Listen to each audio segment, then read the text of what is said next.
All right, good evening. Thank you for joining us. I'm Amy Haskadakis, and this is Trisha Iarusi, and we're the admin team here at Richey Elementary. And my name is Erin Greco. I'm the Magnet School Coordinator for the IB Primary Years program at Pineview Elementary, and I'm supporting Richey Elementary as they transition to the Primary Years program. And my name is Mark Yarkey, and I'm just helping moderate this session. And so we're going to go ahead and get started so we can honor your time. Thank you for being here. So feel free to unmute yourselves to ask questions, or you can type questions in the chat, and then Mark will be monitoring the chat for us. So feel free to ask questions at any time.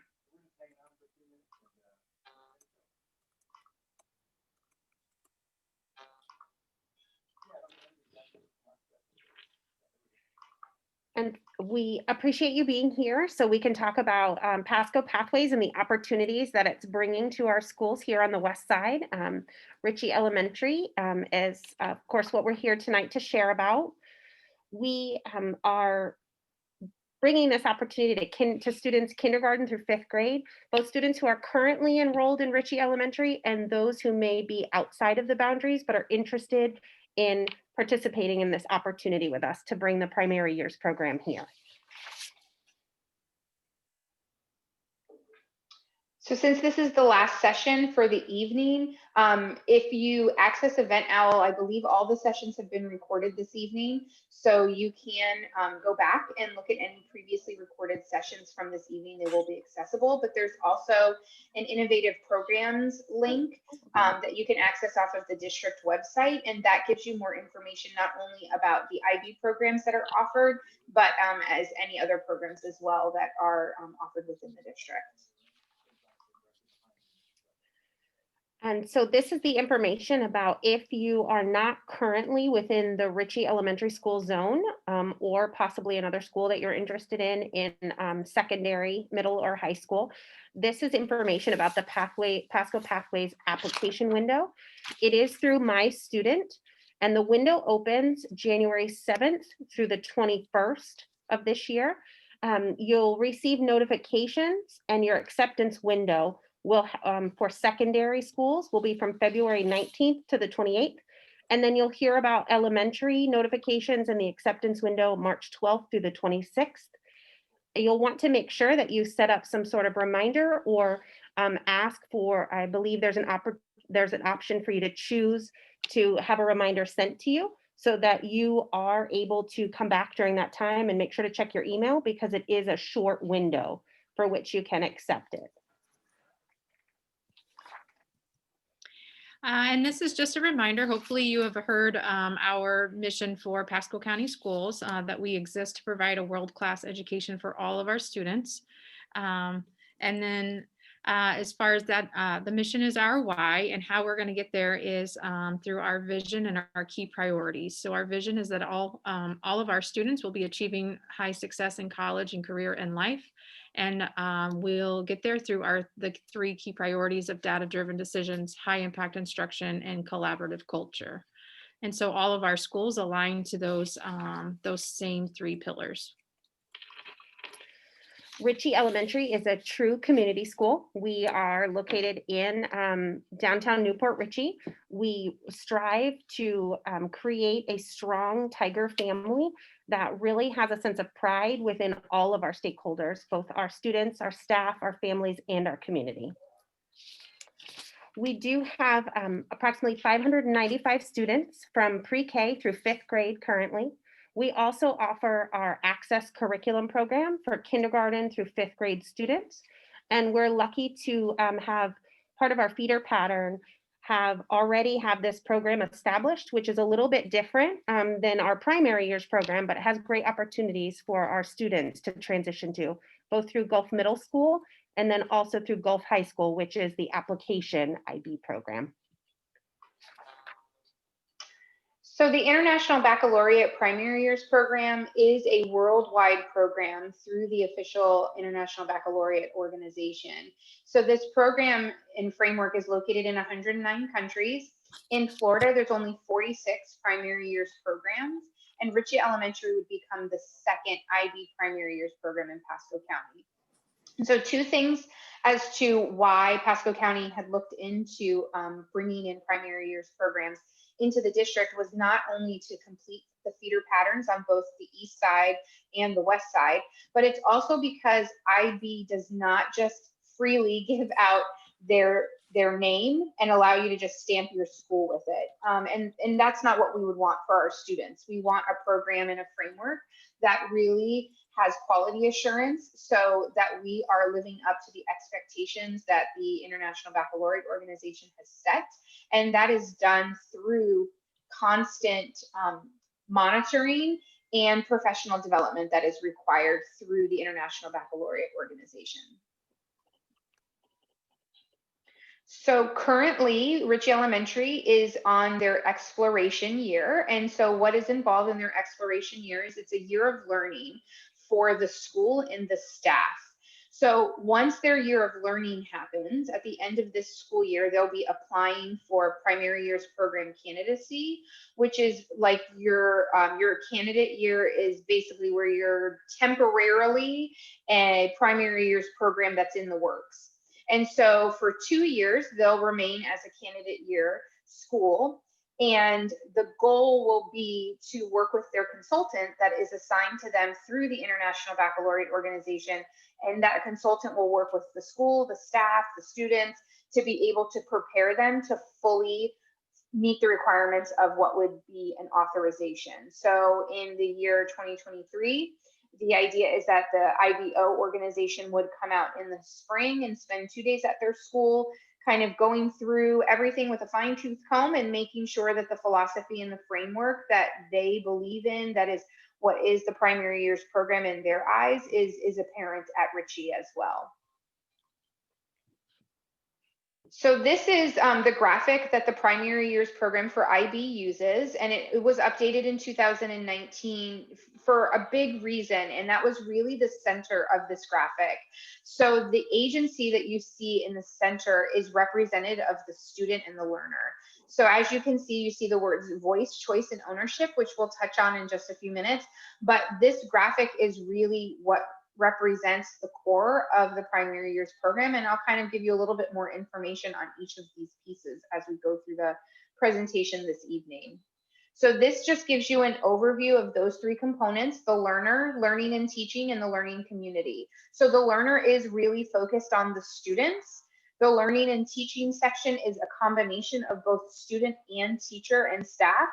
And then the learning community expands that further. So a big piece of the primary years program is our interactions with the community, not only just like our local community, but also thinking internationally and regionally and nationally as well. And as well as bringing in families and really making sure that the primary years program becomes the fabric of the school through all staff members, not just the classroom teacher. So the primary years program, a lot of people who are, and myself included in that, were really only familiar with IB and the International Baccalaureate Organization when you think of the high school. And you think of a diploma program where students are applying and they're taking extremely rigorous classes and there's coursework that needs to be done. But what the primary years program is it's really an instructional philosophy and framework that is for all students pre-K through 5th grade. So every single student at Richey Elementary, as a student at Richey Elementary, automatically is part of the primary years program. And with that comes a focus on an inquiry approach to planning, teaching, and learning. That's the instructional philosophy. So the primary years program believes that if we approach our teaching practices and we give students opportunity to inquire about the world around them, that will ultimately create students who are internationally minded. And one of the ways that we do that is through an integration of subjects. So in a typical elementary school, you would have a science time, you would have a writing time, you would have a reading time. But IB believes strongly that in order for students to really have a big picture of concepts and ideas, it needs to be integrated. We can't be teaching students in silos of just teaching science and not showing them how a concept you could learn in science could be connected in other areas. And this includes art, music, and PE as well. The specials areas are integrated into the learning so that way students see connections everywhere they go. And additionally, because they want students to be internationally minded. In elementary school, students are given the opportunity to take a second language. So in both Richey Elementary School and at my school, Pineview, the students will take Spanish. So this is a K-5 class that students would take probably once a week. It's like it acts as another specials in addition to art, music, and PE. And it is an ungraded subject, which just means that it's meant to expose them to the language, not test them on mastery of the language. And the Spanish teacher integrates just like any other subject. It's considered a core subject, just like art, music, PE would be. And because of that, we really put a heavy emphasis on international mindedness, and we want students to see how they can take action within themselves, the community, and the world around them. So this is the ultimate goal of the primary years program, according to the International Baccalaureate Organization. We want students to be internationally minded. We want to nurture and develop them to be caring and active participants for a lifelong journey of learning. So this graphic just kind of gives you a little bit more information about what's at the core of the primary years program, which is the agency and the student agency. So just drawing your attention to the voice, choice, and ownership parts. This is really the core as to the forefront of thinking when teachers are planning for instruction.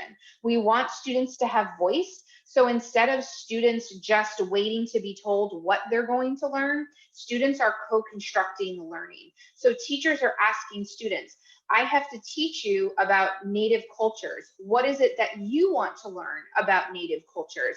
And getting their feedback in order to adapt the curriculum and adapt the learning so that students are more engaged because they own part of what they're going to learn.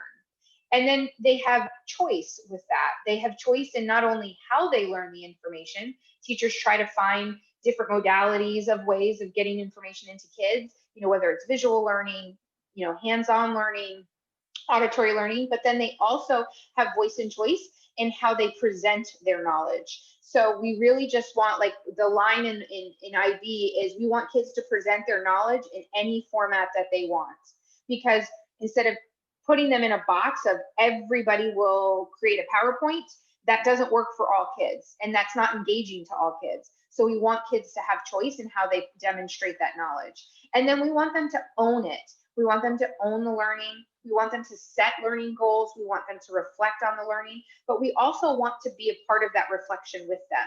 So when units are taught or when things are taught in class, we want to have group reflection and ask each other, okay, what did we do well here? Maybe where could we grow? What would be a different direction to take this learning? So really, students are a part of the process. It's not just happening around them. Additionally, at the core of the primary years program, when we look up that definition of what does IB mean when they say internationally minded, and their response to that in their writings are that when students, so a student is internationally minded because they display these 10 learner profile attributes that you see in the heart on the screen. So they display things like being a thinker, being caring, being a communicator, being principled, balanced, open-minded, knowledgeable, being thinkers, being inquirers. And so those skills are not just skills or attributes that we want kids to have only when they're in elementary school. Those are things that we want them to have for their whole life and definitely on their educational path. So we really take time to teach students what these words mean and how these words play a role in who they are, but also in their learning. So examples of how that would look in a school, how do you teach kids how to be open-minded? How do you teach kids to be principled? So one of the ways that we do that often is through school events and creating common language within the building. And these learner attributes really are the best way for parents to stay connected, because parents can use these words at home. These words are universal in setting, and oftentimes kids display, and even adults, we display all these attributes throughout the day, and we all have days where some are stronger and some are weaker. I know I always struggle with balance. That's the one that I always struggle with. So we do that through school events and common language. We might have, activities where students are looking for these characteristics in each other. We also have opportunities for students to make connections to the texts that they read and the real world around them. So asking students to identify characters when they're talking about character traits, but talking about it from the perspective of a learner profile attribute. We also do this through daily goal setting and reflection. So a lot of times students will come in and either through like a community circle or a goal setting or some moment of reflection throughout the day, they might be directed to think about a learner profile that they are working harder for or that they are wanting to do more with. So one of the big pieces for the primary years program is this inquiry framework. So what does that mean? How do teachers design for inquiry? So as mentioned earlier, it's through an integration of subjects. And the way we can integrate subjects together is through central ideas or concepts that are broad enough to fit in a variety of subject areas. So the example that you see, humans relate to and value all living things in many ways. This statement is broad enough to connect to multiple areas of instruction.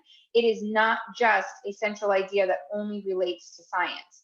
For example, this one, they maybe are learning about living things in science, and those are the standards that are being taught. But in ELA, they might be reading books about an animal's natural habitat. They also might be in art class looking at how humans look at living things around them to paint art or paint pictures.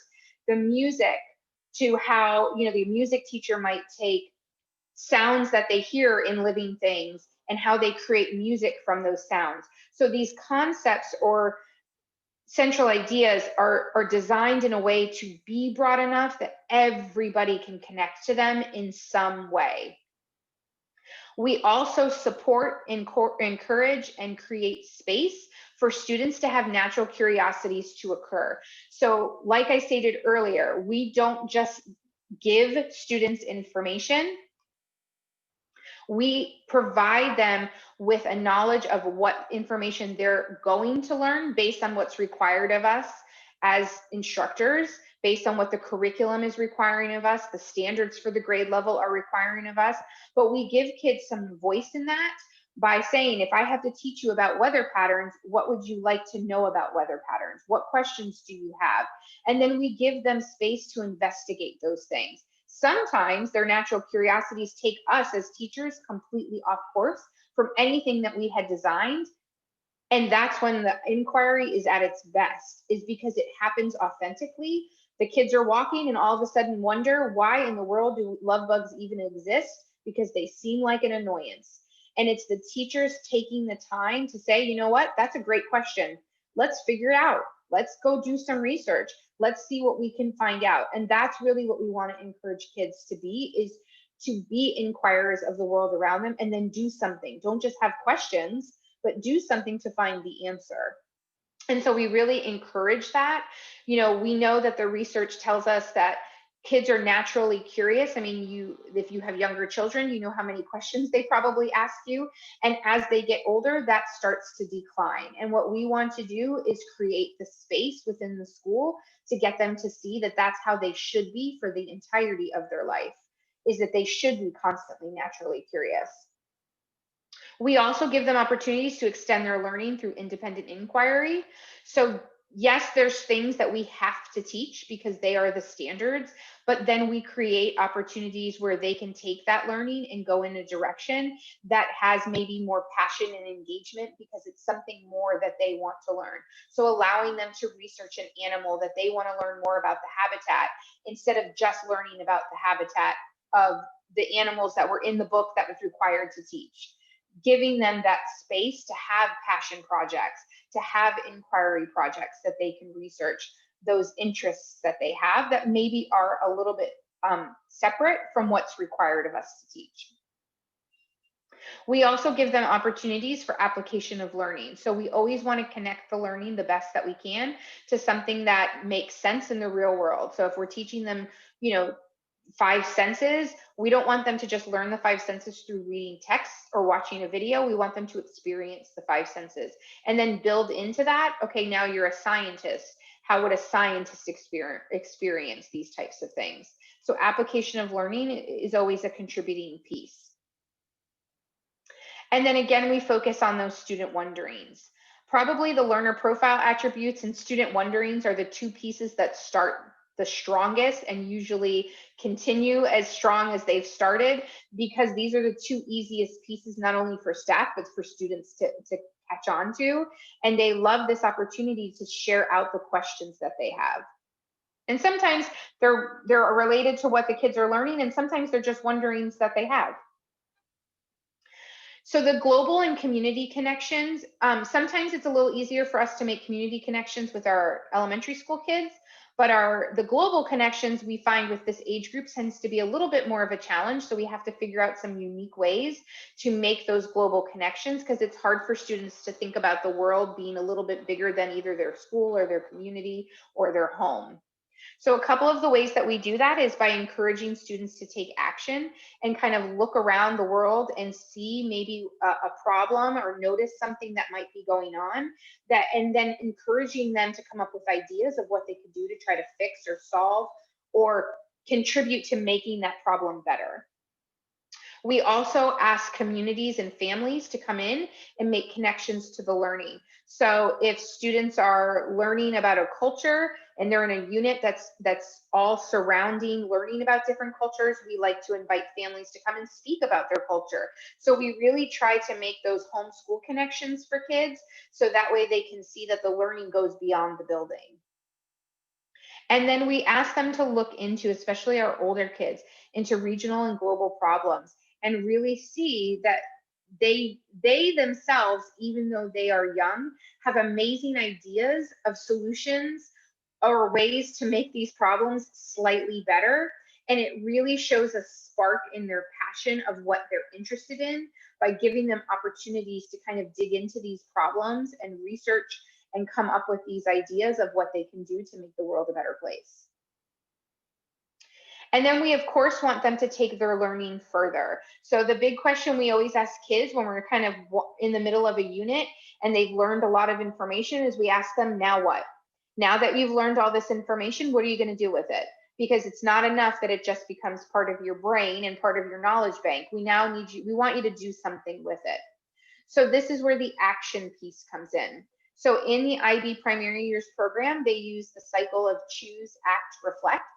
And we really spend a lot of time teaching kids how they can take action and how action can look a variety of ways. Action can be just a lifestyle choice where they themselves are possibly, making a choice that's different. Maybe they've learned about consumption, or I was working with fifth graders last year and we watched a video about how many paper towels are used. And so we started making lifestyle choices as a school and as a group of fifth graders about how many paper towels we would use when we washed our hands. That is a piece of action. And it goes even, to fundraising and to, donations, but there's a lot in between as well. And so we really want kids to see how they can take what they've learned and do something with that information. I saw the thing blinking. Are there questions or something in the chat that I'm supposed to be looking at? Because I can't see anything. There's just a question. There's one question, and it's, do you have a connection with a school in another country? And I believe the question is just about the IB program in general. So the way that we connect to schools in other countries is there's a couple of different opportunities. Right now, there's not only do we connect through the global platform of IBO, they have their own platform where there's collaborative spaces, but we also obviously through professional development, I know myself and Amy and Trisha, we are all attending the Global World Conference. It's virtual this year, so we're all attending that. And that has collaborative opportunities for us to work with schools in other countries. But there also are things that we participate in. There's something called Mystery Skype. And so Mystery Skype allows you to partner with another school in another country. And the students, we do it through Skype. And so the students have to try to guess where the other school is located. And they do that through a series of yes or no questions. And so each school goes back and forth with asking and answering questions. And then the kids in the room are on computers looking at maps, looking at research, marking down if that was a yes or a no to their question, coming up with more questions. And it's a way to kind of see cultures through the virtual world. So last year when we did it with a school in Canada, it was kind of unique because in the middle of the mystery Skype, their news started, and in their news, they do their national anthem, and it was in French. And so our kids got to see how their national anthem was in another country and how that was a part of their daily routine. And the kids were singing along and speaking in French. We also have opportunities to participate in other global projects. There's a global read aloud project that is promoted through the community of IBO, which is, it was started by a teacher several years ago where they select books that have a global significance to them. This year it's Hispanic authors, and they have primary books. So they have, picture books, and then they have books for like the 2-3 grade, and then they have intermediate books, and then middle school and up. And they select books at each level, and you partner with schools and other places. It could be within the country, out of the country, and everybody is connected through the text that they selected to read. So we are partnered with a school in North Carolina, and we partnered with a school in Canada for our picture books this year. And then our 5th grade classes have partnered with schools in Canada, and they've partnered with a school, I think in California. It's a little hard sometimes to do certain countries because of the time zones and when they're in session and versus when we are. But the global community of IB provides all these like opportunities that you can learn about, and then your school can participate in them. And then, Erin, a follow-up question is, are there travel opportunities to countries? Right now, the primary years program, we do not have travel opportunities. We haven't gone that route yet, but I do know in the middle years program that they do some traveling. I know they're working towards being able to take the students internationally. I just don't know if they're quite there yet. And obviously this year, kind of things got a little askew from some of the tracks that we were on, but we have not ventured in that direction of actually taking children to another country just yet. I think it's a fabulous idea though.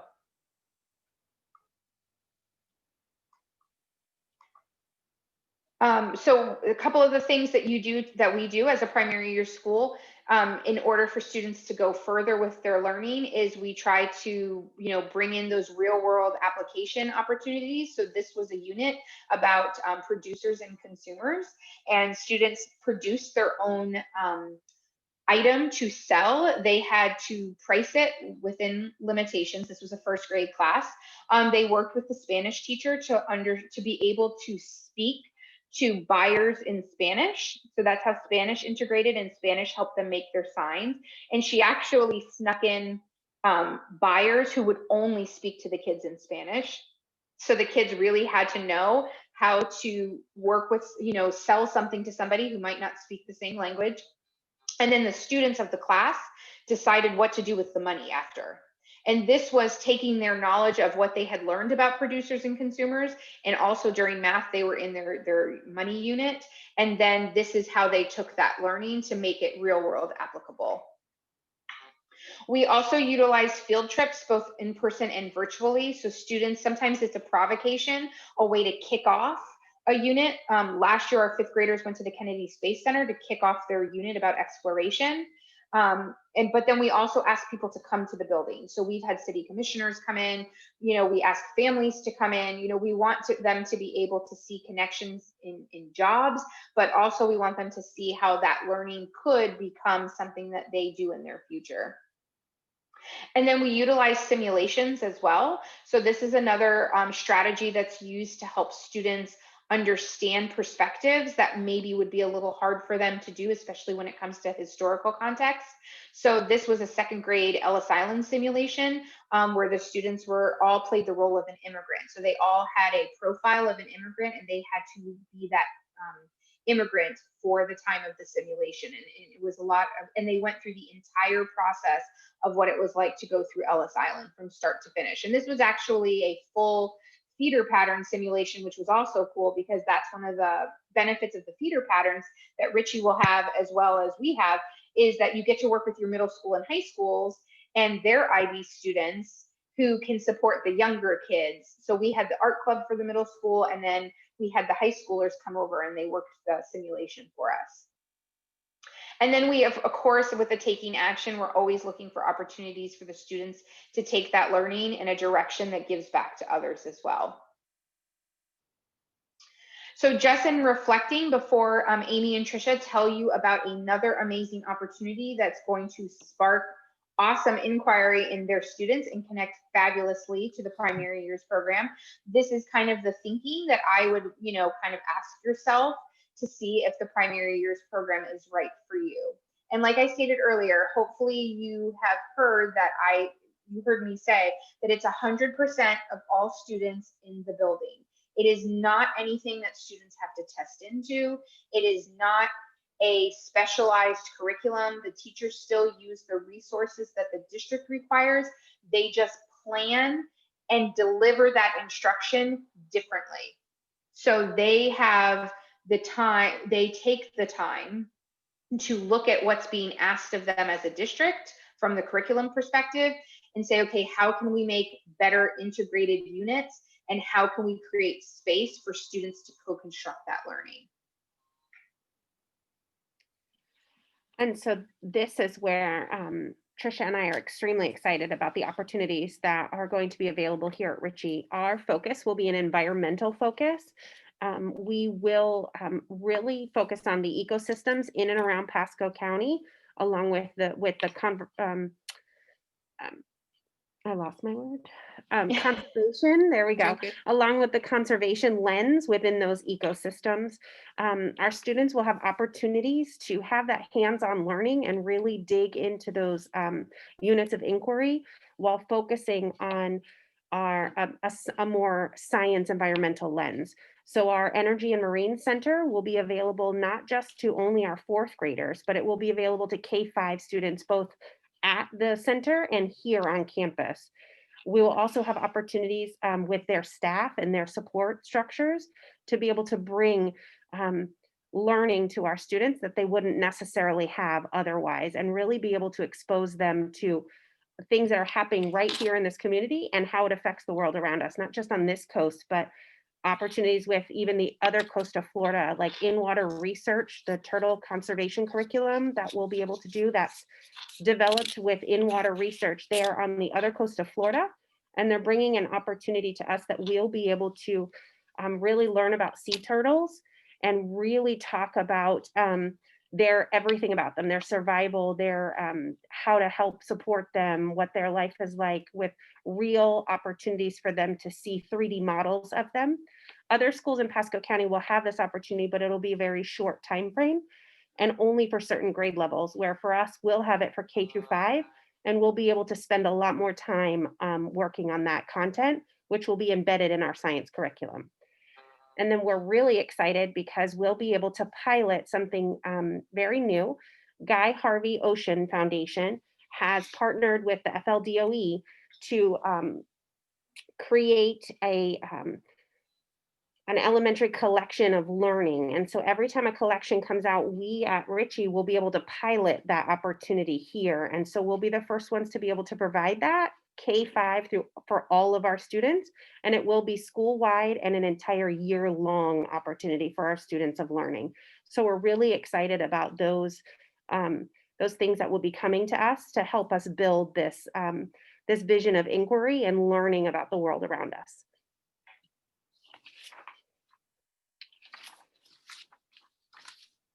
Do you have any wonderings that you would like to ask?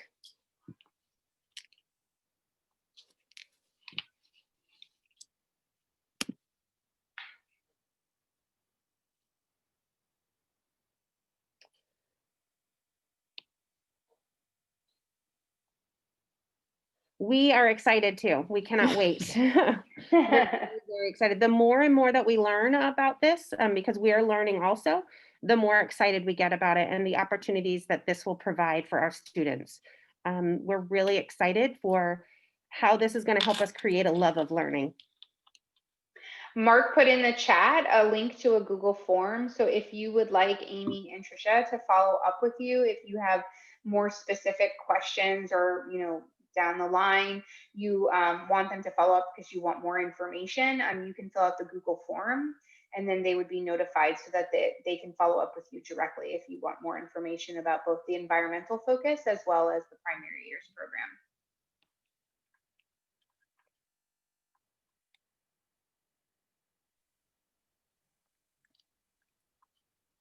You too. Thank you for joining us tonight. Thank you, Andrea. Thank you. Rosa, did you have further questions?